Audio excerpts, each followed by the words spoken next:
Avec le télétravail, on peut être amené à avoir des postures qui sont moins confortables et plus à risque de développer des douleurs et des inconforts. Donc, c'est important d'ajuster notre poste et d'ajuster nos tâches pour s'assurer de ne pas développer des douleurs et avoir une bonne santé physique et psychologique. Aujourd'hui, je vais vous parler de quelques petits trucs qui peuvent vous être utiles. D'abord, pour l'ordinateur portable, là, il faut savoir qu'un ordinateur portable, si on l'utilise sans accessoires, on ne pourra pas avoir une posture neutre et confortable.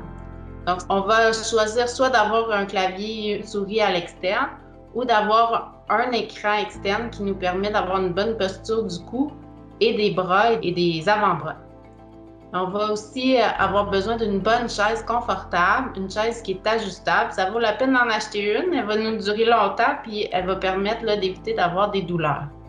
Avec le télétravail aussi, on bouge beaucoup moins. On ne se rend pas au travail, on ne va pas prendre une marche pour manger avec des collègues. Il y a plein de choses qui entrent en ligne de compte. Donc, c'est important de bouger. Avec les rencontres virtuelles qui s'alignent une après l'autre, on doit prendre le temps de prendre des pauses. On les met à notre agenda pour être sûr de prendre notre pause et on planifie nos tâches là, pour s'assurer de bouger au cours de la journée. Donc, on peut aussi changer d'endroit, aller travailler au comptoir de la cuisine, s'installer un poste assis debout pour varier nos postures. On peut utiliser même une planche à repasser là, pour faire un poste debout pour, par exemple, assister à une conférence où on n'a pas besoin d'écrire beaucoup à l'ordinateur. Donc, utilisez votre imagination pour ajuster votre poste comme il faut avec ce que vous avez à la maison. Des boîtes, des livres, des cartables, peu importe, c'est important là, de l'ajuster pour vous. Il y a plusieurs ressources que vous pouvez trouver sur Internet là, pour vous aider à ce niveau-là.